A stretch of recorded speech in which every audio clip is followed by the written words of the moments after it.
Health IQ Podcast, The Truth About Carbohydrates and Diabetes Management, Part 1.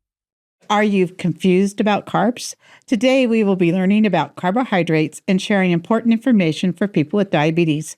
Our wonderful guests today traveled all the way over from Albuquerque and are there with Presbyterian Health, Community Health, Ashley Donworth and Bailey Compton. Thank you for coming over here. And they are dietitians with a program called Diabetes Recharge. Our crew today is Joyce Runyon and Bobby Hockaday, and I am Brenda Bishop. So when people are diagnosed with diabetes, there's like this little panic moment because there's like some little knowledge we have that, oh my gosh, we can't eat anymore, or we can't have any foods we like. So, or we just don't understand what's going on and what it is. So I thought maybe we'd start with just a little bit about what diabetes is and then move into why we're all concerned about carbs. Yeah, such a great question. What is diabetes? So diabetes is a change in the metabolism for glucose and insulin. Type 2 diabetes, also known as insulin resistance, right? So the body's not using insulin, which is the key for your cells, and glucose the same way that it used to. So managing foods like carbohydrates, those are the foods that then turn into glucose inside of the body. So this is why we want to start paying attention to those kinds of foods and understand which foods contain carbohydrates. But carbs get a really bad rap, and they are not bad. They're food. And they are our number one fuel source. So just like a car needs, gas, fuel to drive down the road, our body needs glucose or carbs. We use those words interchangeably. So we need carbohydrates as our energy source, and it is our number one energy source for our brain. So with a diagnosis of diabetes, we don't want to cut carbs out. We want to be more mindful about them and which ones we choose and how much we eat and all these other tools that we'll get into. All right. So, and I guess some people get really confused about glucose because we think that is bad. Mm-hmm. But glucose itself, as you said, and that's sort of interchangeable with blood sugar, but glucose is important. We need glucose or our bodies can't function. Yeah. So that's another really important fact that I think people just get so focused on. I can't eat anything that has a carb in it. Yes. And there's so many fad diets out there that sort of push that. Yeah, absolutely.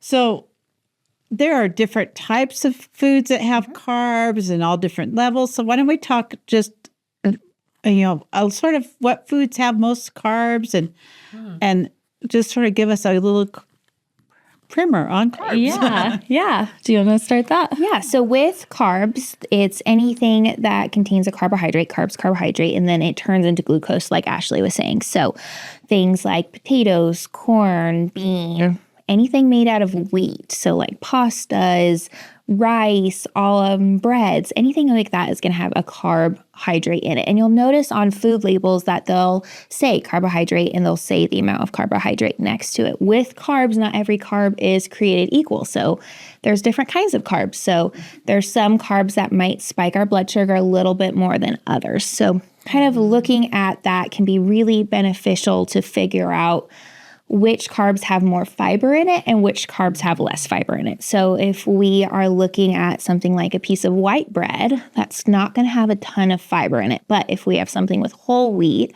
that's where the fiber is going to come in.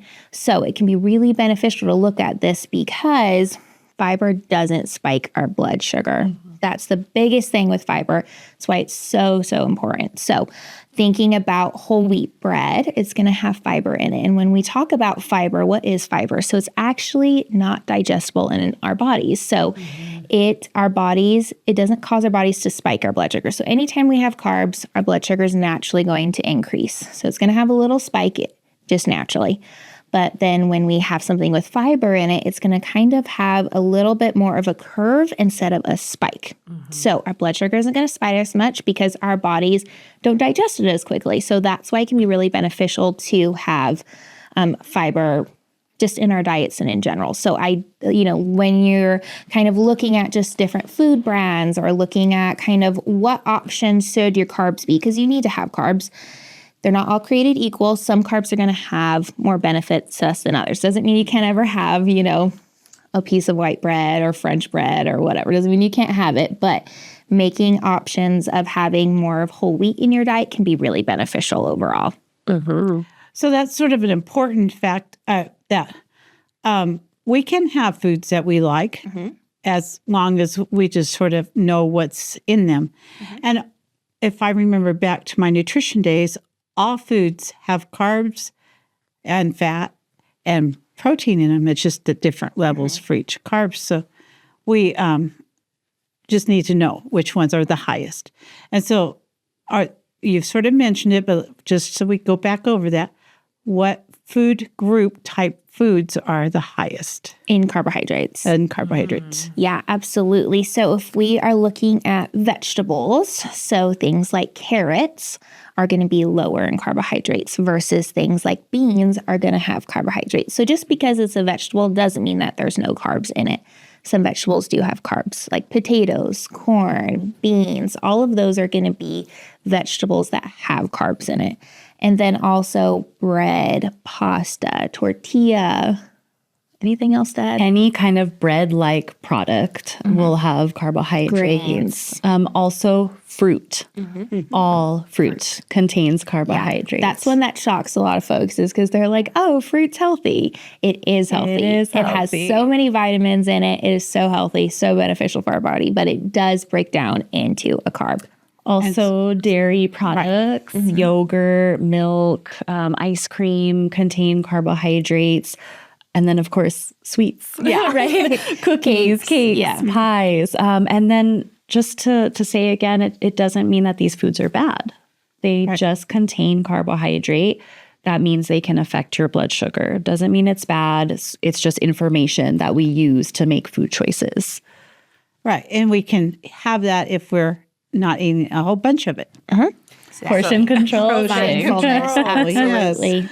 So I know that there's a lot of people who are just told you'll be okay if you just don't eat food that's white. So why do we not want to eat white food? And what is white food? Yeah, that's a great question. If I put chocolate in my milk, does that make it not white? So when it's said don't eat white foods, those are foods that are refined carbohydrates. That means that beneficial fiber has been removed. So I have an example here. These are two balls of yarn. This is, so the color is what we're looking at. So this ball of yarn, it's all white. This is an example of a refined carbohydrate. So when we eat this, your stomach could easily pull apart all of the color, right? It can digest it fast. And as Bailey said, kind of spike your blood sugar.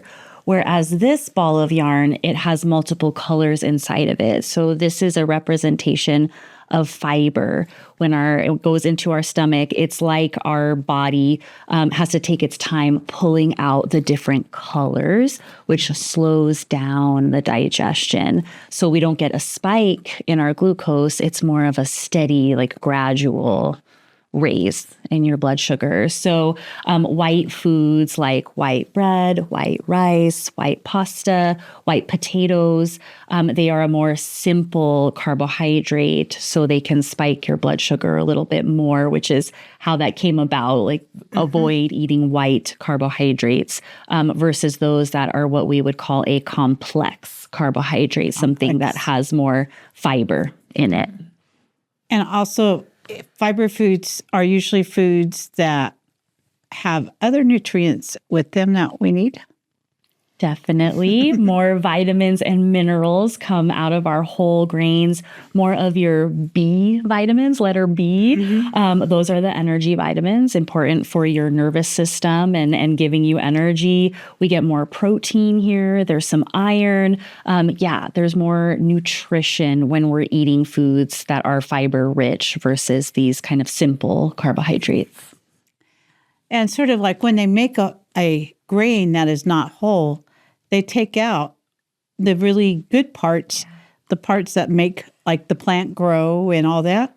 And so that's where, of course, the plant's nutrition would be. So Yeah, absolutely. that would be why we would lose all that. Yeah. Yep. So I know another thing that is very confusing, and we talked about this earlier, is net carbs, because there's been a lot of change in how net carbs are viewed for people with diabetes. So I think it's great news, actually. So why don't you tell us about net carbs? Good news. Yeah. So with net carbs, this is going to be when you're looking at like a food label. So any sort of box or packaged item is going to come in some sort of food label. So looking at food labels can be a great tool to kind of be a little bit of a detective and figure out what's in your food and how is it going to affect your body. So if we are looking at anything with a label, you'll notice that it'll say the total carbohydrate. And then right under it, it'll say the dietary fiber. And that's what we talked about. That's how much fiber is in it. And the great thing about this is it's actually going to subtract the number of carbs. So if you are being mindful of your carbs and you are looking at the food label and you're like, that's kind of high for carbs, if you have something that has a lot more fiber in it, it's actually going to subtract it. So for this one has it's a tortilla. This one has a particularly large amount of fiber in it, but our total carbs are going to be 19 grams of carbs. And then our grams of our fiber is 17.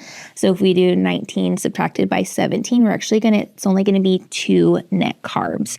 So when we're talking about net carbs, that's the actual amount of carbs that then are affecting our body. So instead of the whole 19, we only are going to count those 2 carbs. So this would be a really low carb option. And if you look at things like bran cereals, all of those are going to have a lot of fiber in it. So you can just it helps you determine which choices when you're making, because it's okay to have, any kind of food. Everything can fit on our plate. It's just going to be about making choices and being mindful of our choices is kind of our key. We talk a lot about it in our class. Another word for net carb is digestible carb. That's a helpful way to understand it, right? Those are the carbs that will affect or raise your blood sugar versus those that don't. Because bran is also just a portion of a wheat. So it wouldn't have the whole grain, but it would not be digestible. Yeah, that's the fiber part of the grain. Yep. That's cool. That's a neat tip. So even though that has fruit in it, then you're getting your carbs from another healthy source. Absolutely. Yeah. Yeah. So more fiber. We have a saying in class that fiber is your friend. The more, the better. Absolutely. So since you showed some food labels, you want to tell us a little bit more about food labels and what people can find on a food label that would help them with their... Yeah. Yeah. So looking at nutrition labels, it can be really confusing. But this information is here for us. So something that we say in our class, in our program a lot is knowledge is power, right? This information is here for us to use and make choices. So one of the nice things or a really fast way to compare the nutrition label is to look on the right-hand column are the percentages.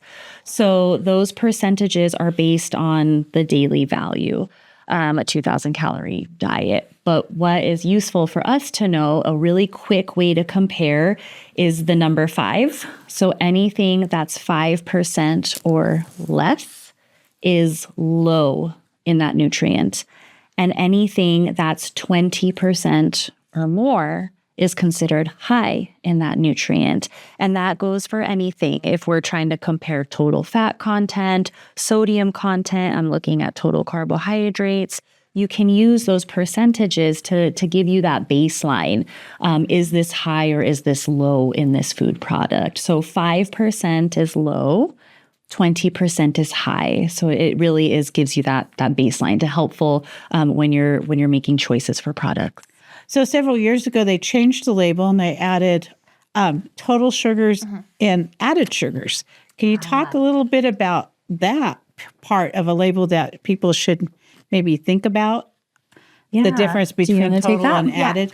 So if you notice on the label, like she was just talking about, we have our total here and then our included or added sugars. And with that, why this is such a huge change and it's really great for food labels is because we can see the total sugars, which is maybe more of the natural sugar. So if we think about like an applesauce, apple's going to naturally have sugars in it, but then they add sugars in it to make it sweeter. So then you can look at the included or added sugars to see how much sugar does that product really contain. And if whatever this label is, it has 20%. So that's a lot of added sugar. That means it's really high in added sugar.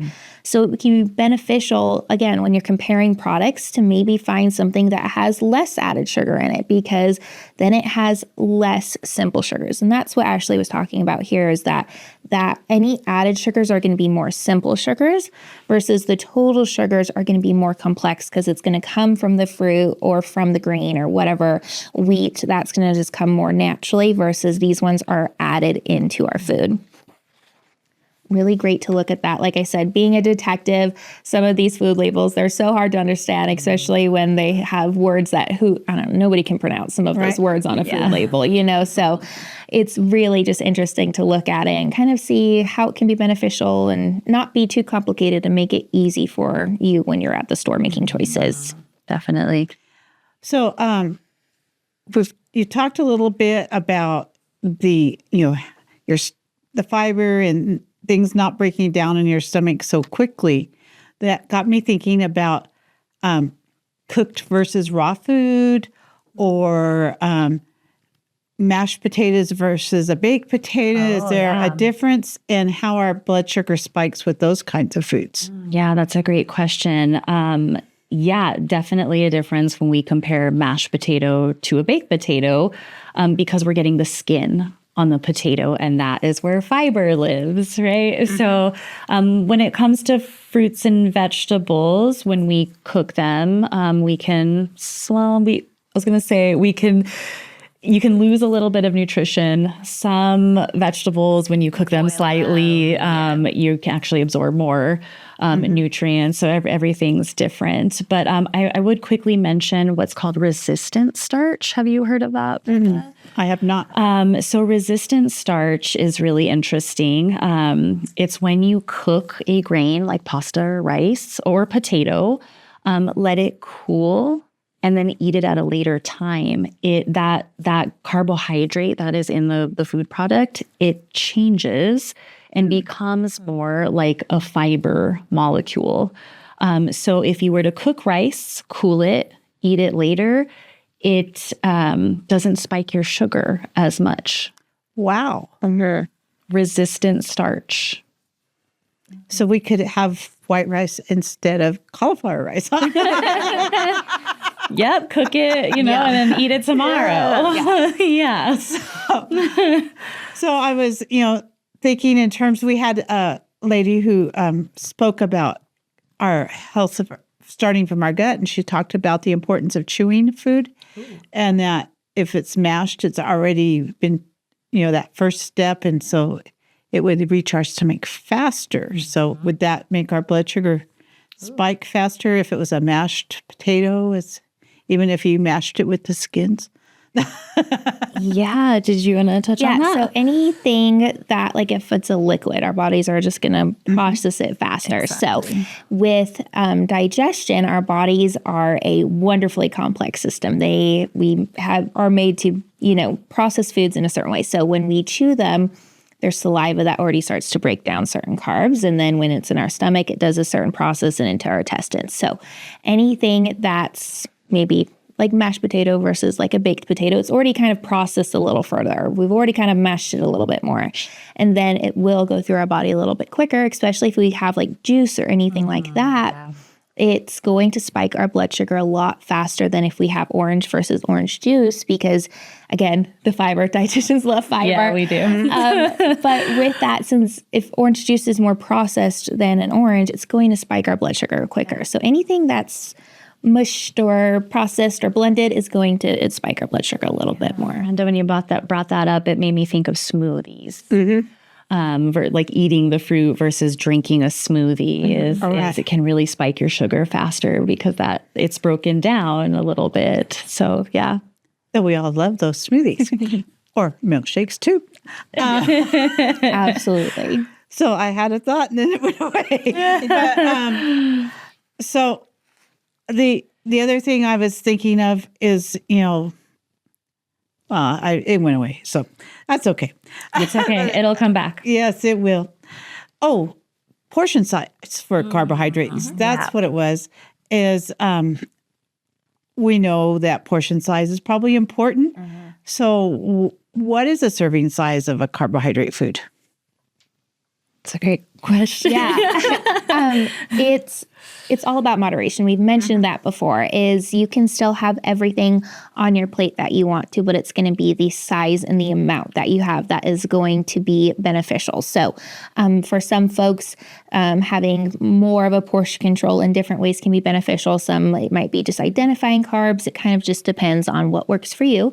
But in general, for carbs, there's differences for men and women on how many carbs we can eat. For women, it's suggested around 30 grams of carbs per meal, and for men, it's around 45 grams of carbs per meal. So there's a little bit of difference in that, and every food has a different amount of carbs, and everybody is unique to how that carbs affect their blood sugar too. Somebody could have a banana and it'll spike their blood sugar versus their friend who also has the same banana at the same time, it might not. So everybody's a little bit different with food, and that's why it's important to listen to your body. See after you eat, experiment a little bit, be a little bit of a scientist, try it at different times of the day. Maybe try eating the banana in the morning, try eating banana at night. You can kind of see listening to your body. We always talk about how your body has a voice. It's really important to listen to your body, look at your blood sugar readings, and kind of just see which carbs work for you at what times in the day. So another great tool is just to listen to your body and see how it reacts to food. So you talk about fiber as your friend. You've said that several times. Fiber is your friend. Made me think of those ads for all the fiber supplements.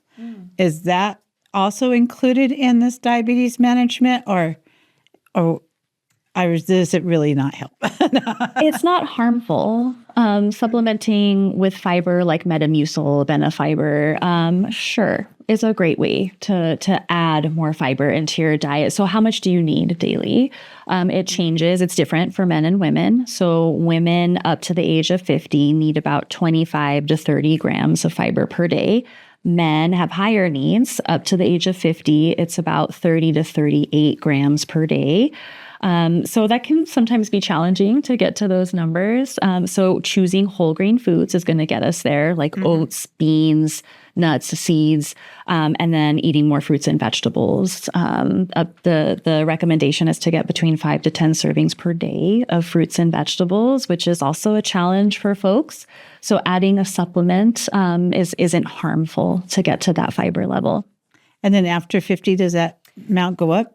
It goes down. Oh, well, that's good.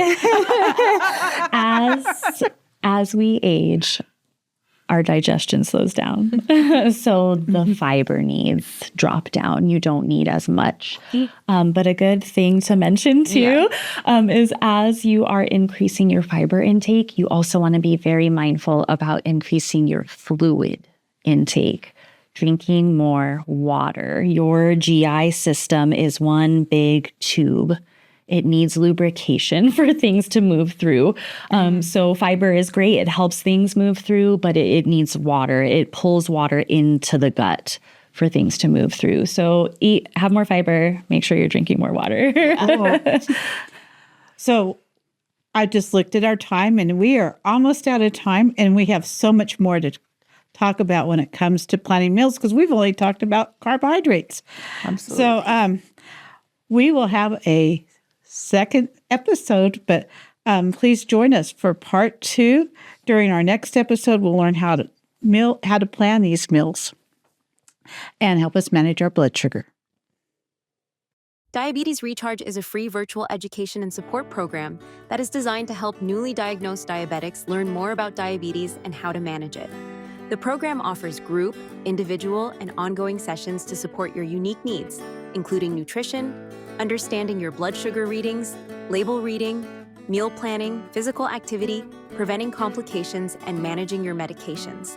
To participate in this program, patients should ask your healthcare provider for a referral or call the Community Health Wellness Connection Center at 505-923-5963. All participants will receive a free workbook and recipes. Group sessions are held on Fridays via Zoom online. Special thanks to our guest contributors this episode, Ashley Dunworth, registered dietitian, diabetes educator with Presbyterian Health Services, and Bailey Compton, registered dietitian. Our host was Brenda Bishop. Health IQ podcast crew. Our director was Robert F. Hockaday. Our producers are Robert F. Hockaday and Joyce Runyon. Our camera operator, Robert F. Hockaday. Our second camera assistant, Joyce Runyon. This episode was edited by Joyce Runyon, and credit music was provided by David Morris. Funding for Health IQ provided by a New Mexico Better Together grant. Brought to you by the Quay County Health Council. Follow us on YouTube, Facebook, and Instagram at Quay County Health. If you have any content ideas, reach out to us by email, healthikpodcast@gmail.com. More info about this topic and more available on our Health IQ blog, QCHEALTHCO.UNCIL.org. This video was also funded by Presbyterian Community Health CDC 2320 Award. This podcast was created solely for educational and entertainment purposes. It is not intended as a substitute for advice from a healthcare or mental health professional.